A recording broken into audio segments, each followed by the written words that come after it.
On October 26, 2002, Alpha Group operators pumped an aerosolized chemical agent, later identified as a carfentanil derivative, an opioid 10,000 times more potent than morphine, through the ventilation system of Moscow's Dubrovka theater, incapacitating 912 hostages and 40 Chechen terrorists simultaneously, then stormed the building and executed every single terrorist, including those found unconscious with close-range gunshots to the head.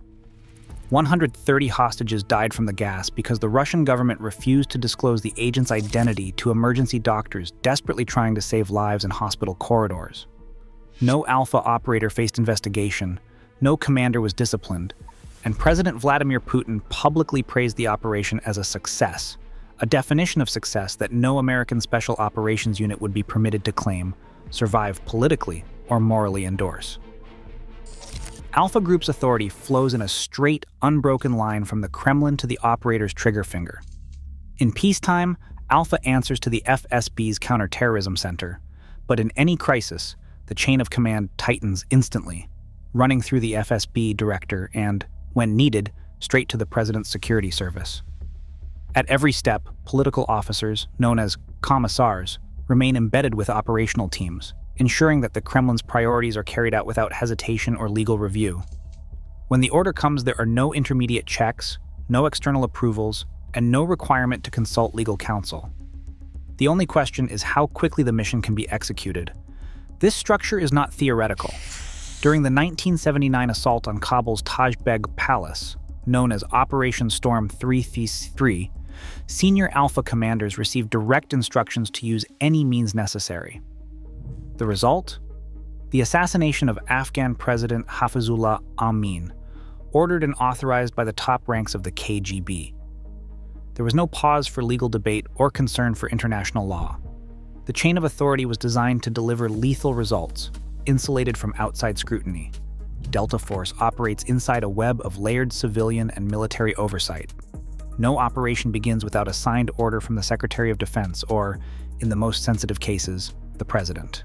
The order passes through the Joint Special Operations Command, where the JSOC commander translates strategic intent into operational directives. Before a single operator moves, every plan is reviewed by a Department of Defense legal advisor. This review is not a formality, it is a legal requirement. The advisor checks the rules of engagement against the Uniform Code of Military Justice, the Geneva Conventions, the Chemical Weapons Convention, and Executive Order 12,333, which prohibits assassination. Only after written legal approval can the Delta Force commander issue a mission order. Even then, the operation is monitored, documented, and subject to after-action review by civilian authorities, Congress, and, if necessary, the press. The contrast is stark. In Russia, Alpha Group's command structure is engineered for speed and obedience, stripping away every external restraint. In the United States, Delta Force is embedded in a multi-tiered system that forces every decision through legal and ethical filters. Both units are staffed by elite professionals, but the machinery that directs them could not be more different. Where Alpha's path is direct, Delta's is deliberately obstructed by law, oversight, and accountability. This is not a difference of skill or courage. It is the engine that produces ruthlessness, a system where the only limit on violence is the will of the state. Within Russia's legal architecture, Alpha Group operates behind a wall of state secrecy and executive privilege.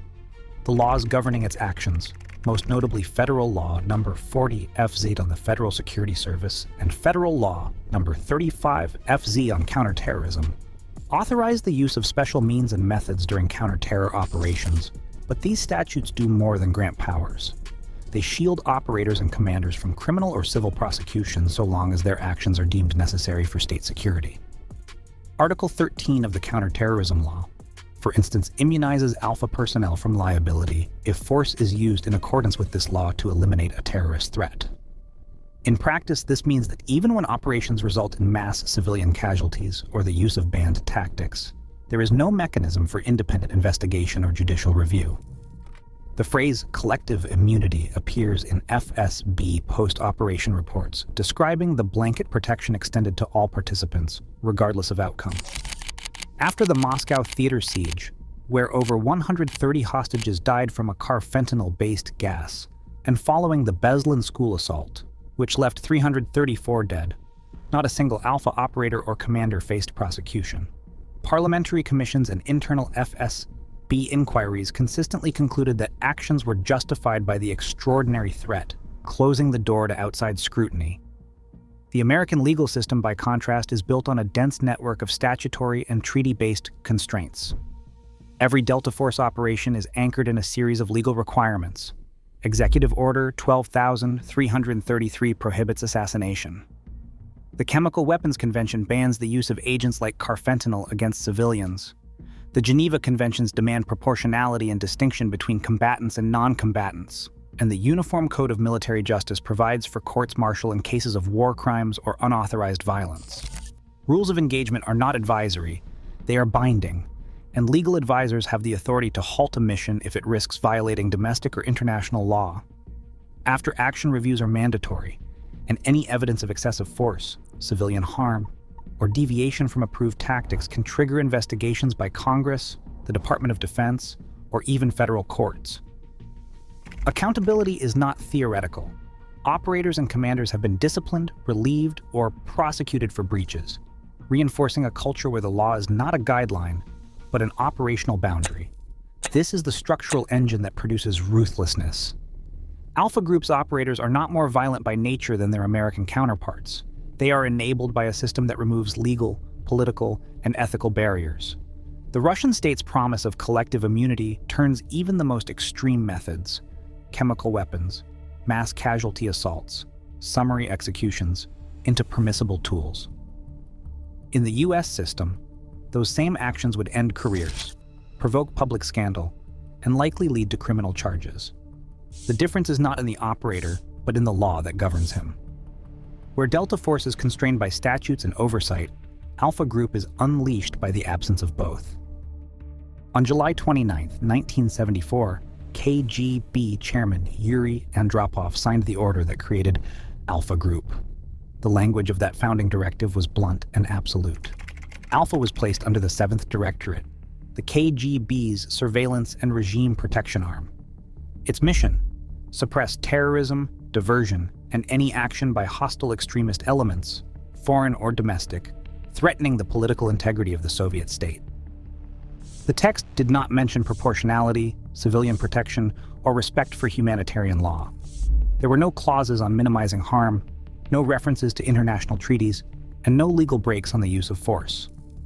Instead, the order authorized Alpha to carry out special assignments of the chairman, a phrase that granted open-ended authority to use any means the state deemed necessary.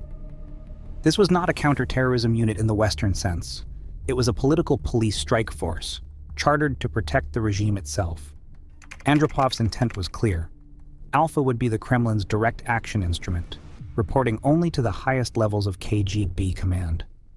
Mikhail Milutin, then head of the 7th Directorate, was tasked with assembling the first cadre, 30 men, selected as much for loyalty and education as for combat skill.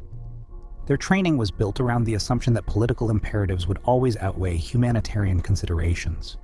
In the order's language, Alpha was to operate in the interests of state security, not public safety. The legal and moral boundaries that might constrain a Western Special Operations unit simply did not exist in the Soviet context. The absence of explicit limits was not an oversight. It was a deliberate design. By embedding Alpha in the KGB's surveillance structure, Andropov ensured that political objectives would override any competing values. The authority to act flowed directly from the chairman's office, with no requirement for external review or legal oversight. The phrase "special assignments" functioned as a standing license for assassination, sabotage, and coercion, so long as the target threatened the state. This dual mandate became the foundation of Alpha's operational DNA. Counterterrorism and regime protection fused into a single, unchecked mission. The implications were immediate and lasting. Alpha's operators entered a world where restraint was not a virtue, but a liability. Their legitimacy came not from law or public accountability, but from the will of the state. This is the origin of Alpha's ruthlessness, not in the character of its men, but in the charter that removed all barriers between intent and action. The next test of that doctrine would come in Afghanistan, where the order's language would be translated into lethal reality. December 27, 1979. In the hills above Kabul, the Taj Beg Palace glowed with electric light as Afghan President Hafizullah Amin dined with his family. Outside, a team of less than 30 Alpha Group operators, supported by Vimpel commandos and hundreds of Soviet paratroopers, waited for the signal to breach. Their orders had come directly from the highest levels of the KGB: eliminate Amin and secure the palace, no matter the cost. There was no legal review, no parliamentary debate, no international consultation. The Politburo itself had signed off on the plan. The mission was not hostage rescue or counterterrorism in the Western sense. It was the state-sanctioned assassination of a sitting head of state, executed under direct political authority. The assault began just after nightfall. Explosives shattered the palace gates. Alpha operators moved through the corridors with automatic weapons, clearing rooms at speed, firing on any resistance. Amin's guards, over 2,000 strong, fought back, but the Soviet teams advanced relentlessly. In less than an hour, the palace was secured. Amin, his son, his brother, and dozens of loyalists lay dead. Soviet losses were minimal. 2 Alpha officers, including the respected deputy commander Grigory Boyarinov, were killed in the crossfire. For Moscow, the operation was a textbook success. The new regime, handpicked by the Kremlin, was installed before sunrise. For Alpha Group, Storm 333 became the prototype for direct action without boundaries. The operation's scale, hundreds of Soviet troops, tanks, and special forces, was matched only by the clarity of its political intent. There was no attempt to disguise the mission as anything but what it was: a violent coup, executed with surgical speed, under orders that bypassed every layer of legal or ethical restraint. No court would question the outcome. No press would investigate the methods. The chain of command ran straight from the Politburo to the operators' rifles. Colonel Vitaly Kravchenko, one of the Alpha leaders on the ground, later described the assault as the purest expression of the unit's doctrine. Mission success justified any means. The killing of Amin was not an accident or excess. It was the logical endpoint of a system built to deliver lethal results on demand. This is the reality of Alpha's operational DNA. When the state demands violence, the only limit is how quickly it can be achieved. In the decades that followed, this doctrine would echo through every major Alpha operation, from Moscow to Beslan, shaping a legacy where ruthlessness is not a matter of temperament, but of design. The decision to deploy an incapacitating chemical agent at the Dubrovka theater in October 2002 came not from a committee or a court, but from a single classified order at the highest level of the FSB. The chain of approval was short and opaque. FSB Director Nikolai Patrushev oversaw the operation, with Alpha Group's commander receiving direct instructions. There was no external legal review, no requirement to consult medical authorities, and no obligation to inform the public or even the first responders about the nature of the agent used. The Kremlin framed the assault as an act of state necessity, justifying every tactic, including the use of a carfentanil-based aerosol, a substance thousands of times more potent than morphine. Its formula was withheld from medics on the ground. Paramedics and doctors, left in the dark, could only guess at the antidote, losing precious minutes as hostages slipped into respiratory arrest. Testimony from Dr. Larisa Novikova, one of the first physicians to enter the theater, describes the aftermath: bodies with waxy faces, blank eyes, no visible wounds, victims of a gas whose effects were a state secret. The absence of information cost lives. Ambulances lined the street, but without the antidote or even a name for the chemical, medical teams improvised and failed. The official narrative insisted the operation was a success, crediting Alpha Group with saving hundreds. Yet the silence around the agent's identity and the Kremlin's refusal to allow any outside investigation revealed the true calculus: mission completion at any human cost, insulated from consequence by law and secrecy. The Dubrovka decision chain was not an aberration, but a product of a system where the only approval needed is political, and the aftermath is managed by silence. September 3, 2004. School number 1 in Beslan, North Ossetia, became the epicenter of a siege that exposed the full cost of unconstrained state violence.